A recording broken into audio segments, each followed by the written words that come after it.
Good evening, everybody. Welcome to another episode of the Pits of Metal and Motor Chaos. This is your host, Dave.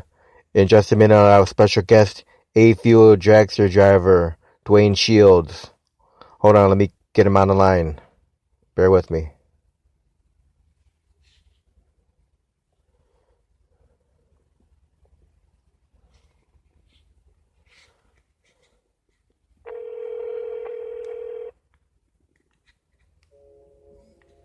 Hello? Hey, Duane. Hey, how's it going? Hey, how you doing? You're live on the Pits of Metal and Motor Chaos. How's it going tonight? Oh, good. It's good to hear from you guys. Can you hear me good? Yeah, I hear you fine. So how you doing with these, these stay-at-home times? How you handling it? Well, I'm probably not the best at staying home. I'm fortunate in life, and I have a couple of houses, so we are just now going down to California, and just about there right now of getting to our house in California. So, and we're going to be there for the weekend. So. Yeah, nice. So you'll be there for Mother's Day. We are going to be there for Mother's Day, so it'll work out nice. Yep. Yeah, hopefully this will be done and over with soon so you can get out there and do some drag racing, right? That's where we're ready. We stopped at Jay and Shelley Payne's on the way down and had dinner at their house. And that's why I was a little late on my scheduling here. And we're all ready to go back to racing again, I can tell you that. I know the NHRA was talking about August trying to start up. I think that's going to be for the national event side. What I've heard is August. I'm hoping that we'll have some regional races before then, and where we get our feet wet with the new social distancing requirements, and the tracks can maybe get a little more comfortable with the procedures that they're going to want to run with, and before we actually have a national event. Yeah, they might have limited amounts of people coming in at first. Yeah, and I think that's why having maybe a division level or a regional level race where traditionally there aren't the large crowds to start with might be a good prelude to see how things are going to go. Yes. So how many events were you supposed to run this year? We had 21 races on our schedule to start with. So right now, we're thinking we got to 2 of them. So I'm thinking we might get maybe 16 if they go with like the schedule they have that we've heard might come out. And if that's the case, it's going to be a lot of races here that are going to run back to back and stuff that'll allow us. When you're running good, it'll be a good thing. If you're not running good, it might not be so much fun. Right. So now you run on 95% nitro?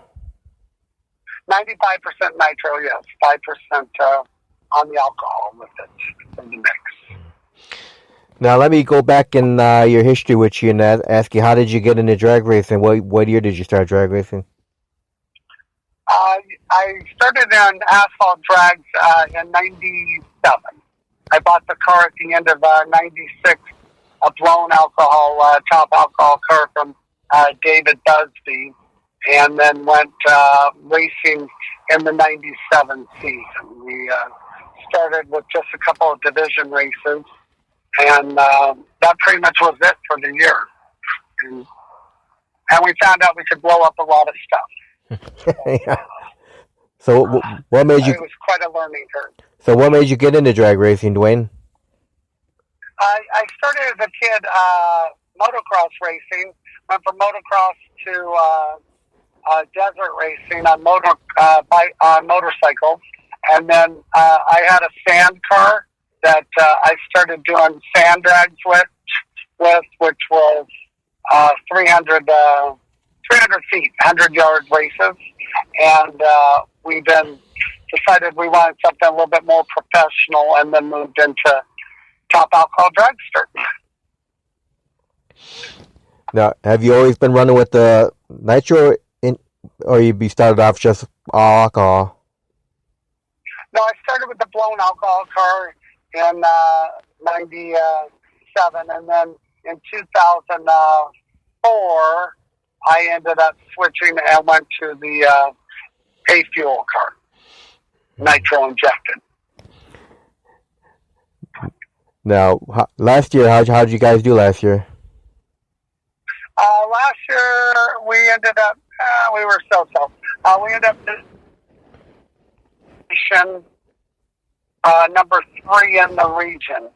So we run out of what's called the East region, which basically is in the northeast of the country, basically Pennsylvania, New Hampshire, Virginia, that area. And so it's probably one of the most competitive regions with depth behind it that I think's out there right now.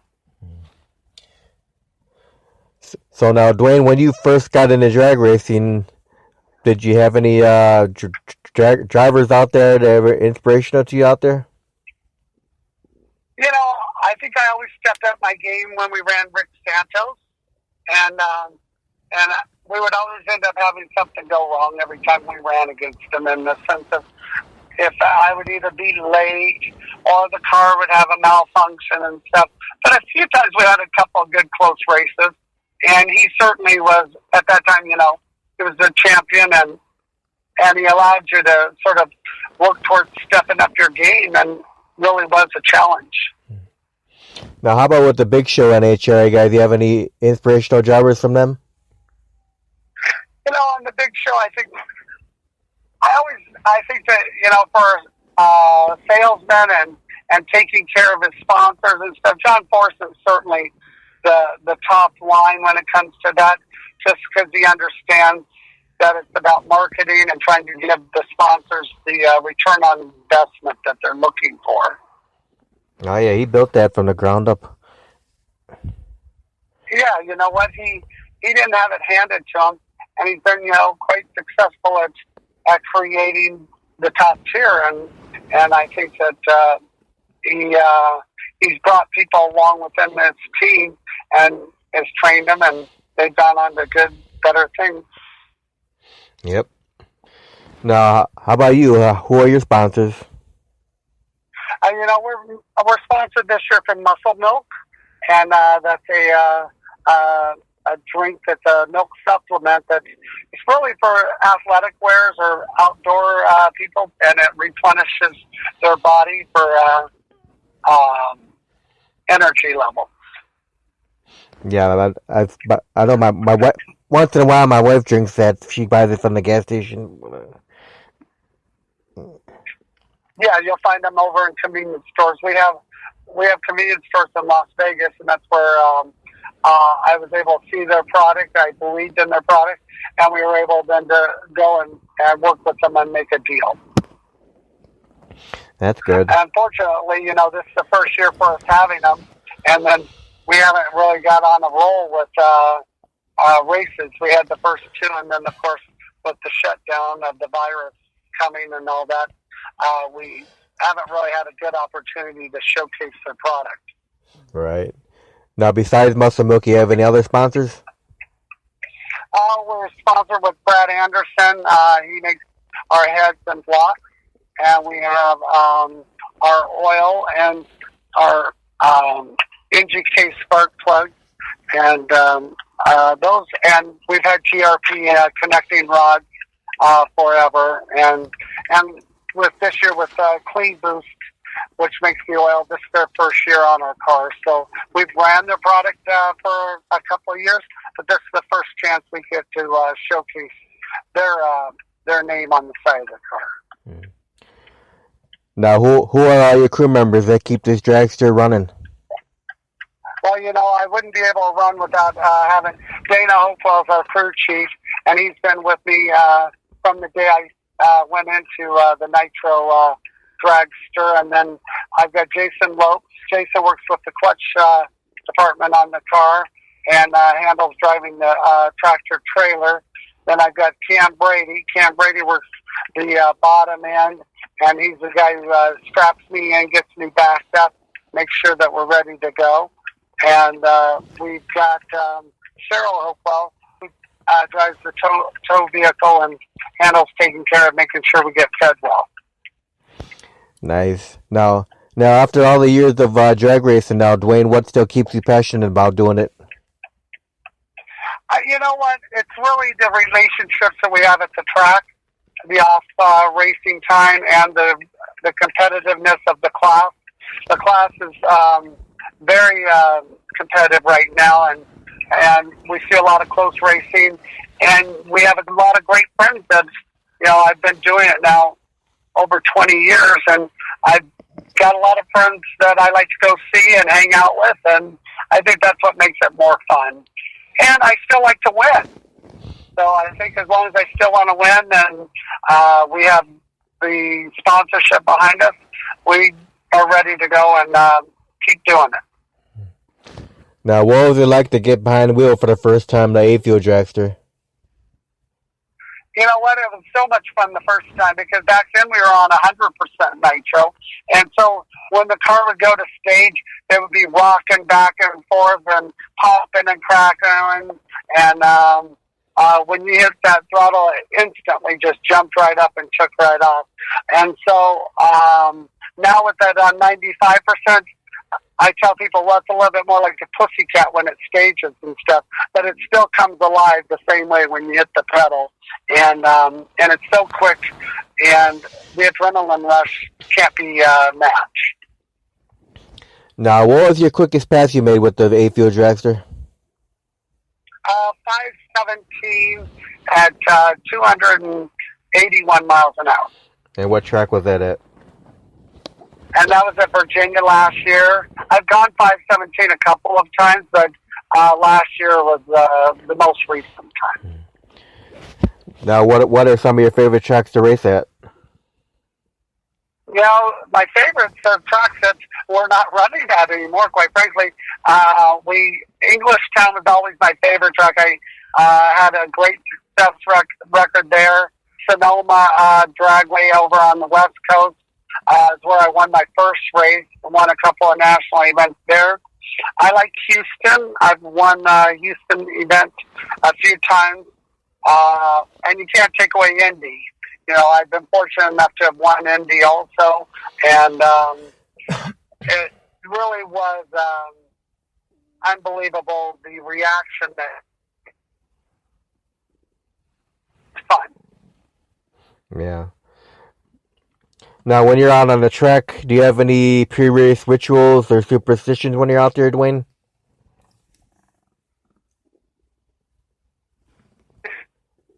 You're breaking up. I can't hear you, Duane. You're still breaking up. I'm losing you. Okay, hold on. Don't lose me. Don't lose me. I hear you. I hear you now. Now I'm back. Okay. I'm the guy who likes to do things the same way every time. So I like to get in the car same way. I like to get out. I have the same routine, giving Cheryl a hug before I get into the race car. So, I like to get out of the car the same way and do my shoots. So those are my routines. So you pack your own shoots? No, Camp Brady and Jason pack my shoots. I trust them better than I trust myself in doing my shoots. So now, I do the nitro and make sure that the nitro percentage is correct, and I take the responsibility for nitro as well as I do all the computer work and downloads in the car. So where do you guys purchase your nitro from? We run Sunoco nitro, and so we get that from the racetrack. Yeah, okay. Now, what kind of preparation goes into getting the Dragster ready for a weekend? The car basically, we try to make sure that before we get to the track, the car's ready to go racing. So before it's gone, we usually will, of course, do the bottom end. All the bearings have been checked. We then take out the rods and pistons, inspect them, make sure that the rings are at the right settings. put them back together. We'll put the head gasket on and make sure that it's set for the altitude we think we're going to be in, as well as then having the valves ready to go and set. So with a new clutch pack every time, new spark plugs, and filled up with fuel, and we're ready to go race. Then, of course, you got to check the hauler, make sure the hauler is okay, all the tires and everything. Right, exactly. Now, Jason and Cam, before the vehicle, before the hauler goes rolling, then, they do a walk-around inspection, check the tires, as well as belts, and do the full walkthrough for like a CDL-type check on the tractor, and then making sure everything's tightened down. When the rig's going down the highway, you don't want anything to come and move and go flying. So no, that wouldn't be good. We make sure things are strapped well. No, that would not be good to have anything rolling down the road. No, we've had a few little incidents back in my old days where I've had the golf cart come loose or the tow car come and take out a mirror or two on it from being inside the trailer. So those aren't experiences you want to have. So you want to try not to have anything like that take place. Yeah, those are your learning mistakes. Yeah, and that's where, throughout racing, throughout the years, I think that's been what's made us more successful than a lot of teams. Is we just always try to learn from our mistakes and make sure that we don't have them happen again. We're always going to have new things that have happened, and we just try to keep working through and say, okay, that's a new thing that's happened. Let's not try and have that happen again. Now, where do you get all your fire safety equipment from? You know what? I run all Simpson fire and safety, so I run a 20 fire suit, as well as in the Simpson carbon fiber head for the helmet, and then the gloves, and then the Hans device. Now, do you think you can get any better as a driver, and if so, how would you achieve that? Well, I'm not as spring chicken as I was before. So throughout the time, the big thing that you always got to work on your reactions. And I think the older I get, maybe it's a little harder, but focus. And that's where I try to stay limber and stay, do regular exercises, as well as work with hand-eye coordination to just make sure that I've got my reaction times going good. So I think that would be the key thing. I've been fortunate enough to have won the national championship and I've won the regional championship several times. So it takes a lot of preparation and it takes teamwork, and I've been fortunate enough to have that. So I would like to continue to try at least have some racing success still going forward. Now, Duane, if you didn't become a drag racer, you have any idea what you'd probably be doing now? Well, you know what? I like to go to the lake, and I like to water ski, and I'm an outdoors person, so I would probably be just doing that type of stuff. I have a side-by-side, so we like to go take trail rides with that. I would probably have a motorhome and see national parks and those type of things. So I was fortunate enough we were able to have those items and take them with our kids when they were younger. And now it's like I still like to do the side-by-side and stuff. So, now, if you could have your fans remember one thing about you, what would that be? You know what? I'd hope they remember that we had fun, and when they came over to our pits, they felt like they were welcomed. Now, what would you consider to be some of the milestones of your drag racing career? Well, that's where I winning the national championship probably was, certainly the highlight. It's always tough, no matter what year you're racing in, to ever win. I had been number 2 years before that, so I found out what what it was like. I led the season most of that year, and then found out what it was like to lose. So I was fortunate to win in 11, and then I won like I say, the regional championship. I think 6 times, maybe 7, and so I've been very fortunate to win races both on the national side and the regional side, and throughout I've won at most of the tracks. I guess I would still say I'd love to win the Jegs All-Star. That's probably one of the things that's still on my bucket list of things I'd like to do. Now, do you have any Wallies yet? Oh, I've won 24 national events, and I'm more than that on the regional side. So I do have a nice office full of Wallies. Beautiful. Now, throughout your whole drag racing career, have you had any accidents or close calls at all? You know what? I've had a couple of. I had one little fender bender, I call it, where I had a wheel come off after a spindle broke, and it just gave it a little love tap against the guardrail, and then I've had a steering wheel come off on the run before, but luckily no accident that day. So, God's usually with me, keeps me pretty safe, so I'm not looking for to have that as a highlight anywhere. Yeah, knock on wood, you'll never have any accidents. That's my plan. Can we ask you a few fun questions here, Duane? Outside of drag racing, what are your hobbies? I know you like the water. Yeah, I'm a water guy or I'm a mountain guy. So I say taking the side-by-side out and going for a ride nowadays is probably my outdoor thing, or going down walking the beach. So do you ever go fishing?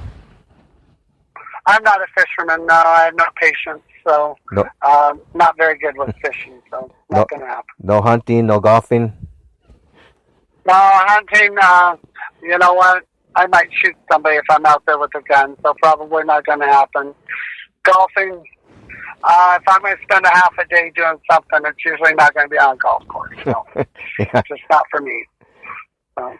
Now, if you were able to time travel and go backwards in time, would you do anything differently with the drag racing career? You know what? I guess you learn from your experiences. So I probably would say the easy answer is, of course I would.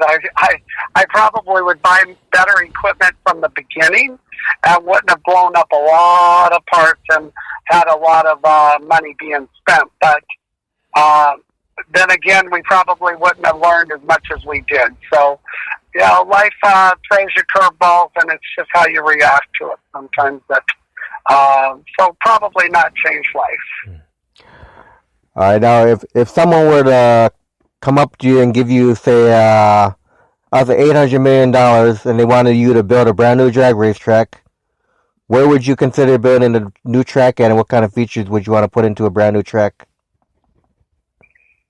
Oh, you know what? Probably, I had a brand new racetrack. Well, I think the ideal world from people would be probably down in Southern California, and where you could get back to the racing groups. And I would do more of a style where it had the multi-lanes and had the ability to have a cover put over it, and was big enough that you wouldn't have to worry about the fumes, but where you wouldn't get, where you have rainouts and stuff, where it was big enough to be completely enclosed. I guess that would be ways that I would look at wanting to do things. So have you ever ran on a four-wide track yet? Yeah, I've ran on a 4-wide track. We haven't raced at a 4-wide race. We ran at the track, but in our class they've only ran 2-wide. This year here will be the first year at the end now in Charlotte that we'll run on a 4-wide race. What do you think about the 4-wide racing? I think it's hard to watch that much in one race at one time. So I think the race is so quick to begin with that you then, as a spectator, would just be watching one or two lanes, and you might miss the other action going on. So, I don't know. I think it's an entertainment piece.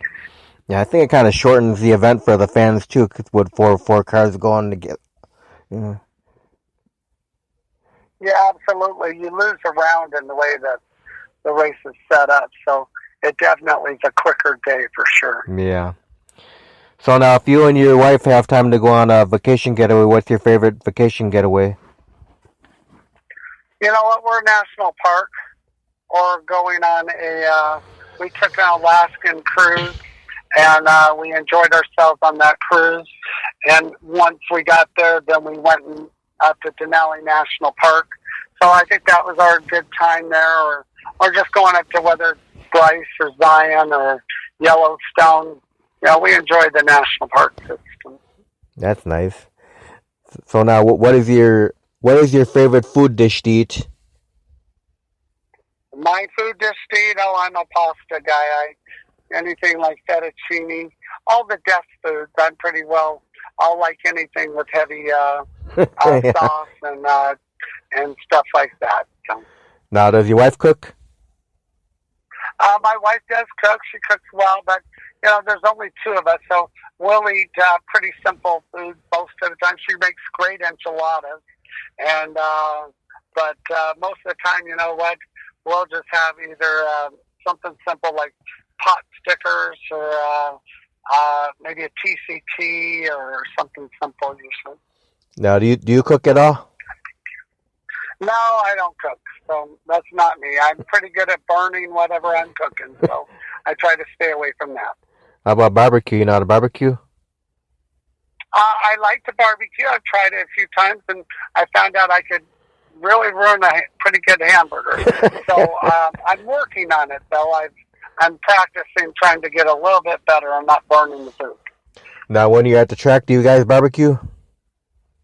We do barbecue. We eat at the track most of the weekend. We'll usually go out one night, and the rest of the night we eat at the track. And Cheryl Hopewell takes care of that and keeps us well fed. That's good. Now, when you're at the track for a day of racing, do you eat regularly, or do you eat very light and then wait till the races are done? Oh, I'm the guy. I'm a time beater. I have to eat at certain times in the morning, in the afternoon, and then the evening, or I get a little grumpy. So it's a running joke over at our pit that my stomach's going off. So I usually just start fairly simple in the morning with a bowl of cereal, and then we have a sandwich for lunch, and then whatever the dinner meal is. Now, what is your favorite beverage to drink, Duane? You know what? I have been hooked on the Starbucks hibiscus tea refreshers, and that seems to be my go-to drink nowadays. And of course, if I need the protein supplement, then I'm on the muscle milk. No hot coffee? No, I'm not a coffee drinker. I was a soda drinker for years, and then I had a health issue and no longer drink any soda. Now you drink water too, right? Oh, I'm a water drinker for sure. So. Now, when you're at the track, what do you drink mostly? Water? Well, when I'm at the track, usually I'll have in that morning, I'll have that muscle milk, and that's sort of my breakfast starter that goes with my cereal. And then I am usually drinking water at the track. Water, iced tea. Okay, now what is your favorite movie of all time? Oh, my favorite movie, I guess. I like Ghost. That's a good one. I thought that was a good movie. For some reason, my wife and I liked that one. Yeah, that's a good one. Now, what's your favorite kind of music to listen to? Oh, I'm a country music guy. So most country music artists I like, and that's usually the genre I usually fall to. You have a favorite country music artist? I'm pretty open when it comes to most of the artists, and I have a pretty broad array. But I think I like Clint Black, and I think he does a great job out there. So you like more older country, not the newer stuff, right? Oh yeah. I'm more Garth Brooks, Clamp Rock. I'm more in that age group and stuff. But I listen to new guys and gals, and I think that you know it's moved a little bit away from the country, but it doesn't bother me. You like Dolly Parton? Oh, Dolly, I of course like Dolly Parton. Who doesn't? How about, So yeah, she's a little sassy and stuff, and she's got a great on my music selection. She's got a great Christian album that's called Horns and Halos that she put out, and I like to listen to that usually when I'm flying. now you like Johnny Cash? You know, Johnny Cash, I like a little bit of him, but that was a little before my time. So I didn't really grow up with him, so I'm not that familiar on all his songs. Yeah. All right. When you were growing up as a kid, Duane, did you have a favorite cartoon to watch on TV? Just I was the Saturday morning one, but I don't know that. Oh, I like Scooby Doo. Scooby Doo was my one that I'd watch. Yeah, Scooby's good. The cartoons they make these days are garbage. No, I'm not. I wouldn't even be able to tell you one cartoon on nowadays. Yeah, the kids. Luckily, you know, my kids have all grown up, and so I couldn't tell you one cartoon character that they had. Yeah, most of the cartoons these days the kids watch are garbage anyway. A lot of violence and stuff. Well, I think that's the generation going that direction nowadays. Yeah, and then the kids got the violent video games they play. You know, they're stuck on the video games all day for hours and hours. Yeah, no, that's not for us. I'd rather have them outside playing, and let's keep active outside. Yeah, we could pull some of these kids away from the video game, bring them to the drag race track, and have them watch some drag racing. That's it. That's where nowadays, you know, trying to get the younger generation to still understand and appreciate cars and motors and stuff like that. Most of them nowadays, all they know is how to hit the start-stop button to start the car. They don't know much more than that. Yeah, and I like the old days when the son or daughter used to go under the car with dad and learn how to fix cars. Yeah, that's not happening too much right now. I don't think nowadays when you open the hood, it's like the motor's all covered up. You can't even figure out how to find a spark plug or anything in those motors. Yeah. So now, what do you have one most embarrassing moment on the track? Oh, on my embarrassing moments, I'm usually embarrassing myself all the time at the track. Think about that just for a sec. Oh, I think I've gone the wrong way on the fuel system and shut the car off at one time. So that would be like an embarrassing moment. Yeah. And I'm like, okay, well, that wasn't too good. So, but like I say, you learn from all these things that you make your errors on and go from there. You know, I've gone and ran and forgot to put fuel in the car once and had to say, whoops, we need to go back real quick and stuff like that. So yeah, I've had a few embarrassing moments. Fondest memory of your drag racing career? You know what? The overall, I'd say it was racing with my dad and the experiences that we had and the bond that it kept and created for us. I think that's probably what I'll remember as far as the relationships. Now, if people are listening to the interview and they want to see where you're going to be racing at, what's the best way for people to find a schedule for you? Well, they can always look at shieldsracing.com. You know, the schedule will be updated here once we know what the schedule is going forward here. And that's usually the quickest and easiest way. If they want to follow me on my racing to see how we've done, you can go to afuelracer1 on Instagram or on Twitter. And I usually always post our round results and how our qualifying's gone for those throughout the weekend. Awesome. Well, Duane, I want to thank you very, very much for taking time to do this interview tonight. No problem. It was great to talk to you. Now, do you have any final words or anything to say to fans or anything before we close? Well, I hope everybody stays safe out there, and hopefully we'll get a chance to see you at the racetrack. And if you heard the talk tonight, make sure you come by and say hi to us. Awesome. Well, thanks again, Duane, and you have a great night and stay safe and have fun in California this weekend. All right. Thanks again. Okay. All right. Bye. Okay. Bye-bye.